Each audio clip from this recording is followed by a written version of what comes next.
Hello student, I am Dr. Jyoti Sawan. Let us join some basic concepts of chemistry and the most important point in this 1.7 mole concept and molar mass.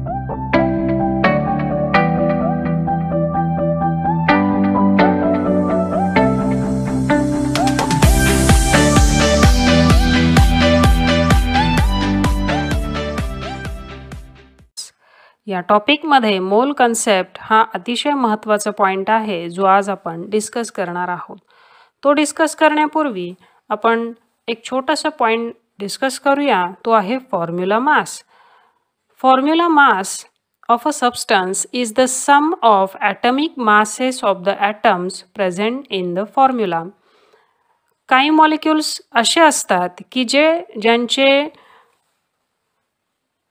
some substances such as sodium chloride do not contain discrete molecule as constituent unit. त्यांना discrete molecules नसतात. उदाहरणार्थ जे वेगवेगळ्या पद्धतीचे salts आहेत ते याच्यामध्ये येतील. सो त्यांना आपण आयोनिक कंपाउंड असं कन्सिडर करतो. Ionic compound do not contain discrete molecule as constituent unit. त्यांना स्वतःचं असं डिस्क्रीट मॉलिक्युल्स नसतात. In such compound cations and anions are arranged in 3 dimensional structure. त्याच्यामध्ये कॅटायन म्हणजे पॉझिटिव्हली चार्ज आयन आणि ॲनायन म्हणजे निगेटिव्हली चार्ज आयन्स. तर ते 3 डायमेन्शन स्ट्रक्चर येतं त्यांचं. फॉर एक्झाम्पल इथं आपण NaCl क्रिस्टल स्ट्रक्चर करूया. तर NaCl क्रिस्टलमध्ये आपण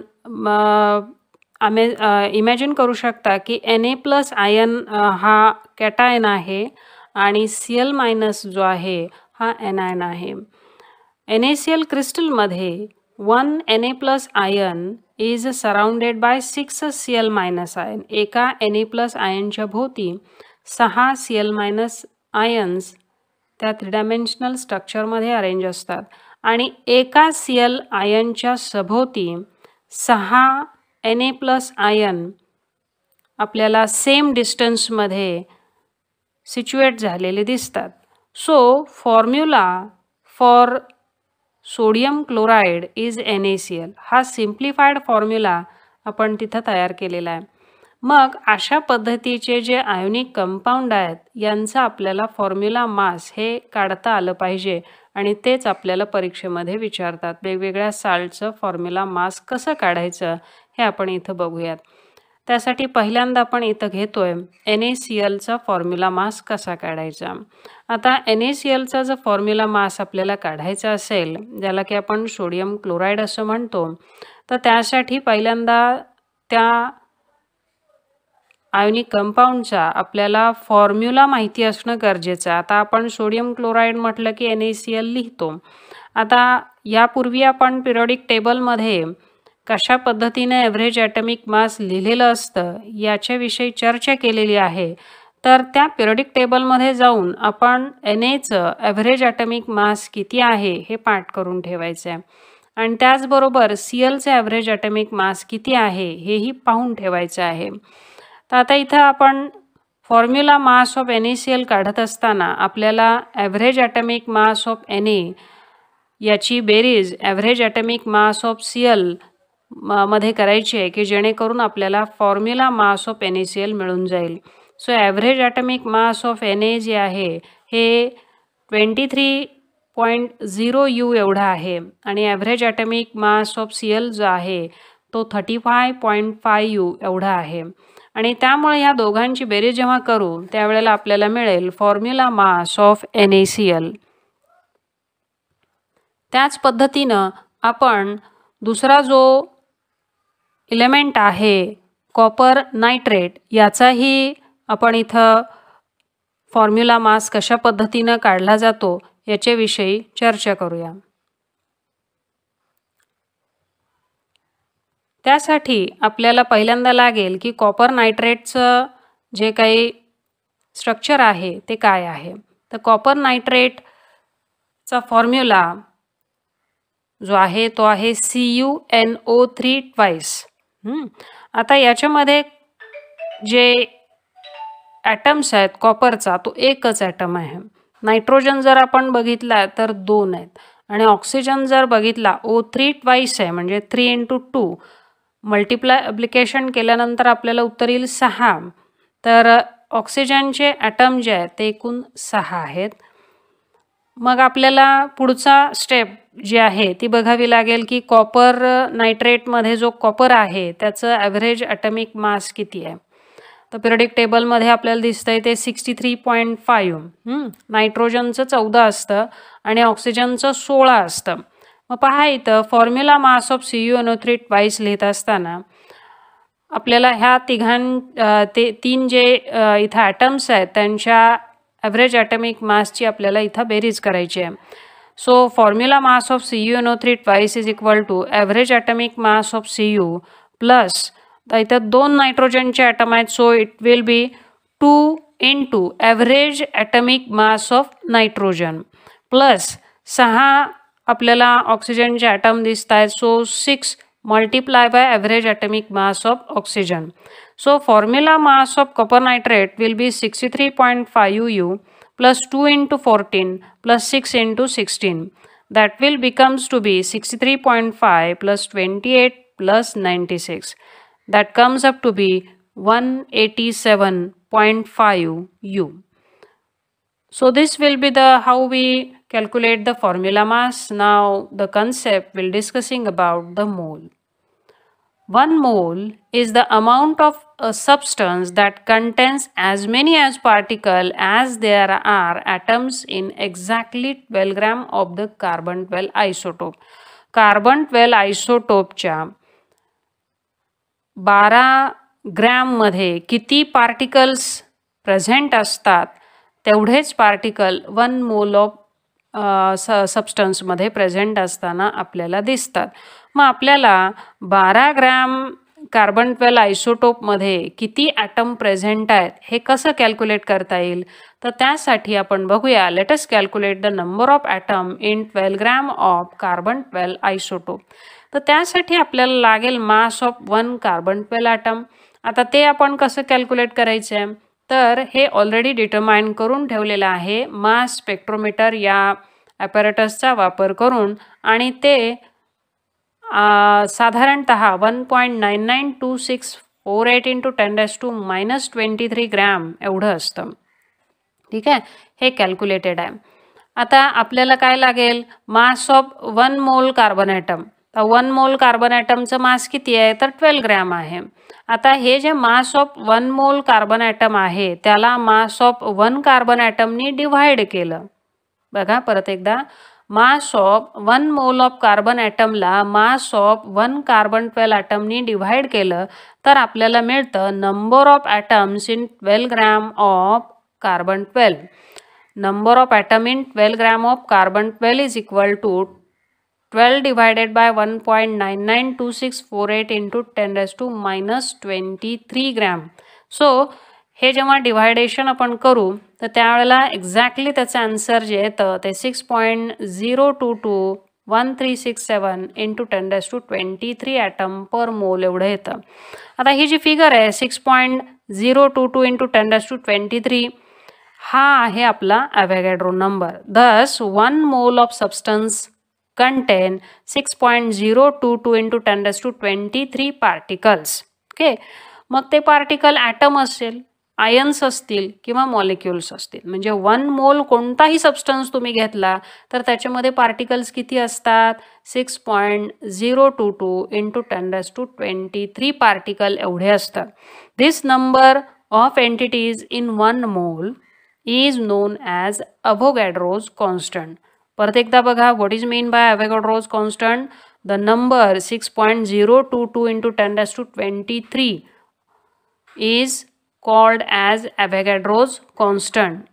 हा जो अव्होगॅड्रो कॉन्स्टंट आपण त्याला म्हणतोय it is in the honour of Amedeo Avogadro. त्या ज्या सायंटिस्टनी हे कॅल्क्युलेशन केलं आणि आपल्या पुढं ह्या गोष्टी मांडल्या की ज्या अजिबातच दिसत नाही आहेत तर त्याच्या ऑनरसाठी या कॉन्स्टंटला अव्होगॅड्रो कॉन्स्टंट असं म्हटलं जातं. आणि मग ह्याला डिनोट कसं करायचं पहा. Avogadro's constant is denoted by NA, capital N small सबस्क्रिप्टमध्ये A. आता इथं आपण बघूया की वेगवेगळ्या परिस्थितीमध्ये आपल्याला पार्टिकल्स किती आहेत 1 मोलमध्ये कसं पाहता येईल. तर पहा 1 मोल ऑफ ऑक्सिजन ॲटम, कोणत्याही ॲटमचा तुम्ही विचार इथं करू शकताय. मग हायड्रोजन असू देत किंवा नायट्रोजन असू देत किंवा आणि कार्बन असू देत, त्याच्या 1 मोलमध्ये किती ॲटम्स असतात. तर 1 mole of oxygen atoms is equal to 6.022 into 10⁻23 atoms of oxygen. So this figure is very important. आता आपण 1 मोल ऑफ मॉलिक्यूल घेऊयात, वॉटर मॉलिक्यूल घेऊयात. 1 mole of water molecule is equal to 6.022 into 10⁻23 molecules of water. जर आपण मॉलिक्यूलमध्ये बघत असू तर molecules येतील. जे पार्टिकल आपण अज्युम करतोय ते पार्टिकलमध्ये आपल्याला त्या पद्धतीची फिगर जी आहे नंबरमध्ये आपल्याला येते. 1 mole of sodium chloride is equal to 6.022 into 10⁻23 formula units NaCl.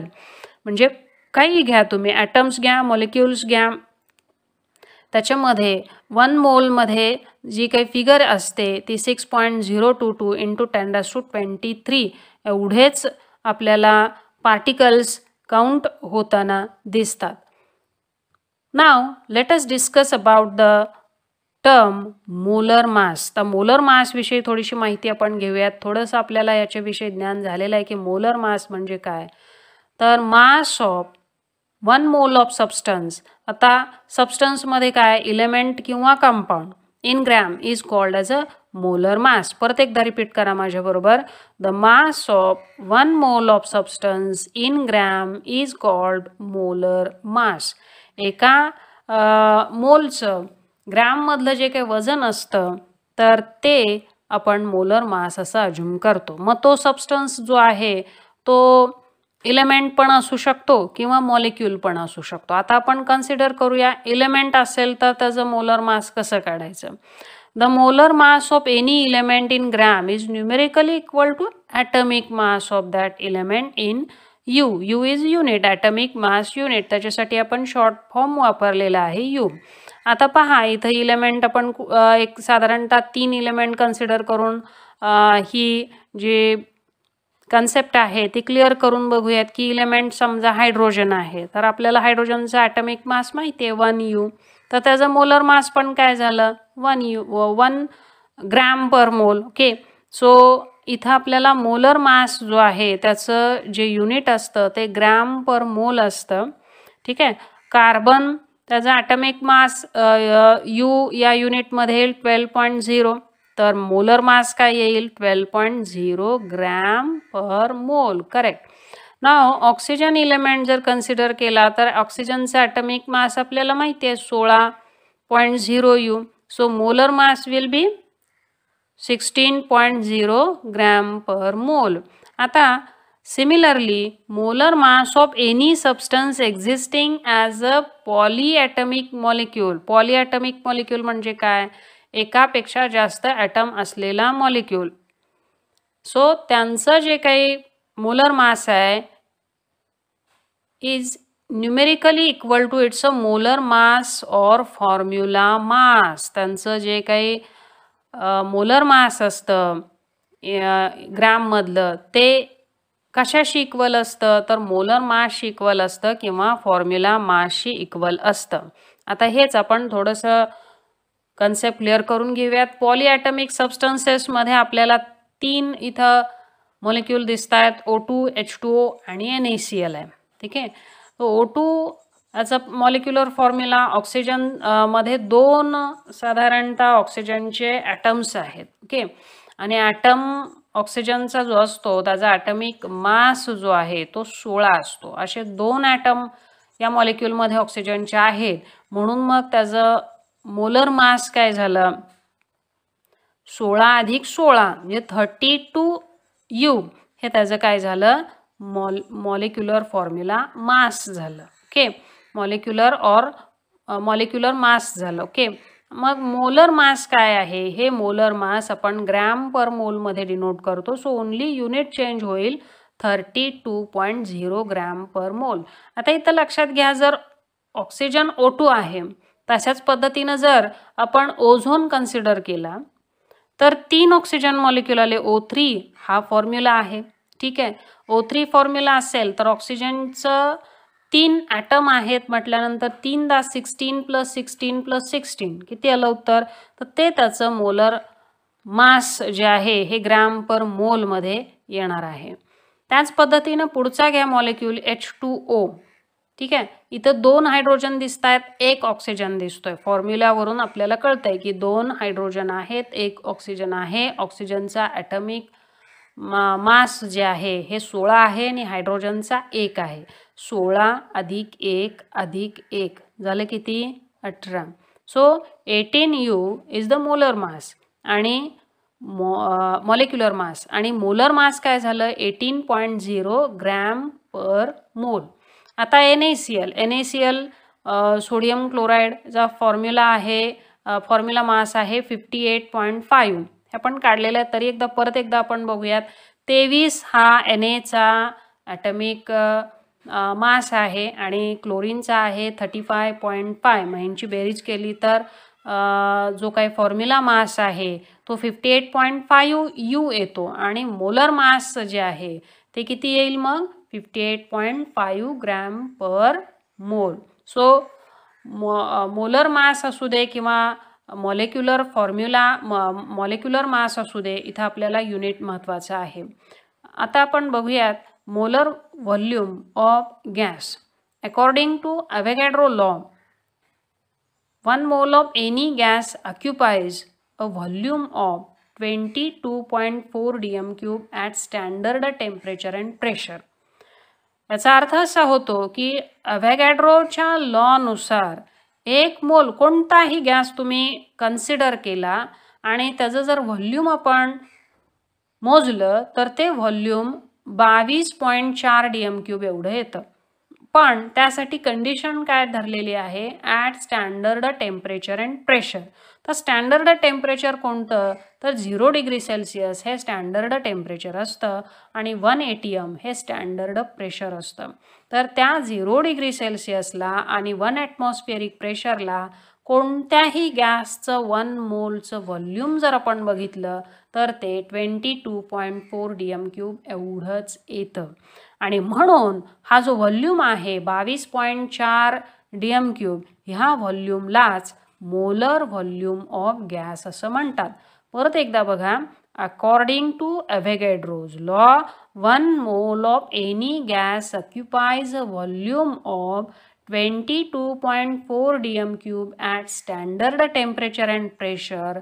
This volume 22.4 dm³ is known as molar volume of gas.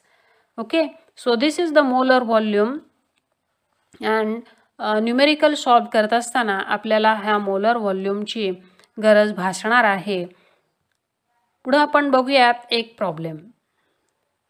Problem काय बघा, कॅल्क्युलेट द नंबर ऑफ मोल and molecules of urea present in 5.6 gram of urea. आता इथं आपल्याला युरियाचं वजन दिलेलं आहे 5.6 gram. Okay, so पहिल्यांदा सोल्युशन जेव्हा आपण एखाद्या प्रॉब्लेमचं लिहितो तर पहिल्यांदा गिव्हन काय क्वांटिटी आहे ते आपल्याला लिहायची असते. तर आपल्याला गिव्हन फक्त एकच आहे, मास ऑफ युरिया. किती आहे? 5.6 ग्रॅम.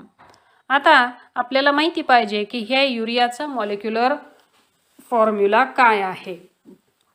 तर त्याचा मॉलिक्युलर फॉर्म्युला आहे NH2CONH2. परत एकदा बघा, त्याचा जो मॉलिक्युलर फॉर्म्युला आहे तो NH2CONH2 आहे. आता हा फॉर्म्युला लिहिल्यानंतर तुमच्या लक्षात येईल की नायट्रोजन किती आहेत बरं ह्याच्यामध्ये, या युरियामध्ये? तर 2 नायट्रोजन आहेत. हायड्रोजन किती आहे? 2 + 2 म्हणजे 4 हायड्रोजन आहेत. कार्बन किती आहे? 1 आहे. आणि ऑक्सिजन किती आहे? 1 आहे. मग ह्या सगळ्या ॲटमच्या ॲटॉमिक वेटची जर आपण बेरीज केली तर आपल्याला मॉलिक्युलर मास ऑफ युरिया मिळून जाईल.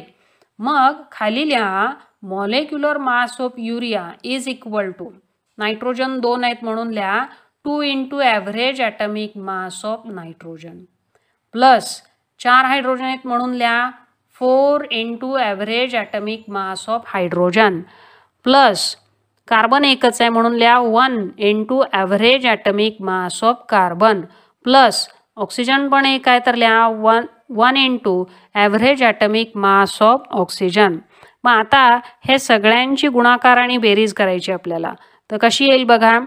Average atomic mass of nitrogen सांगते परत एकदा ऐका 14 आहे. हायड्रोजनचा 1 आहे. कार्बनचा आपल्याला 12 आहे माहिती आहे. ऑक्सिजनचा 16 आहे आपल्याला माहिती आहे. मग हे आपल्याला सॉल्व कसं करता येईल. 2 multiply by 14 plus 1 multiply by 12 plus 4 multiply by 1 plus 1 multiply by 16u. म्हणजे 14 गुणिले 2 झालं 28 अधिक 12 अधिक 4 अधिक 16 ह्याचं उत्तर आलं 60u. मग हे काय झालं मॉलिक्युलर मास ऑफ युरिया. आता मॉलिक्युलर मास जो आहे तो मोलर मासमध्ये कसा लिहायचा. लिहा molar mass of urea is equal to 60 gram per mole. आता आपल्याला काय विचारलंय पण त्यांनी number of moles and molecules. मग आता आपल्याला पहिल्यांदा कळलं की मोलर मास ऑफ युरिया काय आहे. कारण आपला नंबर ऑफ मोल्सचा जो फॉर्म्युला आहे तो असा आहे मास डिवायडेड बाय मोलर मास. ठीक आहे. मग आता आपण इथे काय काढतोय number of mole of urea काढतोय. मग number of mole of urea mass of urea in gram divided by molar mass of urea in gram per मोल. आपल्याला सुरुवातीलाच प्रॉब्लेममध्ये मास ऑफ युरिया दिलेला आहे ग्रॅममध्ये ते किती आहे 5.6 आणि आत्ताच आपण molar mass of urea gram per मोलमध्ये काढलेला आहे तो किती आहे 60 ग्रॅम पर मोल. सो हा जो भागाकार आहे 5.6 डिवाइड बाय 60 हा किती येईल 0.0933 मोल. तर नंबर ऑफ मोल्स किती आले युरियाचे 0.0933 मोल. आता मोलवरनं नंबर ऑफ मॉलिक्यूल कसे काउंट करायचे याच्यासाठी आपल्याला लागेल अवोगॅड्रोज कॉन्स्टंट. म्हणजे जेव्हा आपण नंबर ऑफ मोलला अवोगॅड्रो कॉन्स्टंटनी मल्टिप्लाय करतो तेव्हा आपल्याला मिळतात नंबर ऑफ मॉलिक्यूल. पुन्हा एकदा ऐकून घ्या. Number of molecule are counted by multiplying number of moles into Avogadro's constant. आणि आपलं नंबर ऑफ मोल किती आलेला आहे 0.0933 into 6.022 into 10⁻23. So that figures comes up to be finally to 0.5618 into 10⁻23 molecule. याला आपण आणखी सिम्प्लिफाय करू तर येईल 5.618 इंटू 10⁻22 मॉलिक्यूल. तर इथं आपण उत्तर काढलेलं आहे. नंबर ऑफ मोल्सही काढलेला आहे आणि नंबर ऑफ मॉलिक्युल्सही काढलेला आहे. एक घर पुढं सरकल्यामुळं 23चं 22 मॉलिक्यूल हे उत्तर इथं आपल्याला आलेलं आहे. पुन्हा एकदा सांगते तुम्हाला की आपण जेव्हा नंबर ऑफ मोल काढतो तर त्याचं फॉर्म्युला कायम आपल्या स्मरणात पाहिजे की mass of substance divided by molar mass of substance in gram per मोल. तर हे घेऊन आपण नंबर ऑफ मोल्स कॅल्क्युलेट करू शकतो आणि नंबर ऑफ मॉलिक्युल्स कॅल्क्युलेट करण्यासाठी आपल्याला नंबर ऑफ मोल्स हे लागतातच आणि त्या नंबर ऑफ मोलला अवोगॅड्रो कॉन्स्टंटनी मल्टिप्लाय केलं तर आपल्याला लगेच नंबर ऑफ मॉलिक्युल्सही मिळून जातात. अशा पद्धतीचे अनेक प्रॉब्लेम जे आहेत हे पुढच्या भागामध्ये आपण निश्चितपणे बघणार आहोत. हा व्हिडिओ आपल्याला कसा लागला हे कमेंट बॉक्समध्ये तुम्ही लिहायचं आहे. धन्यवाद.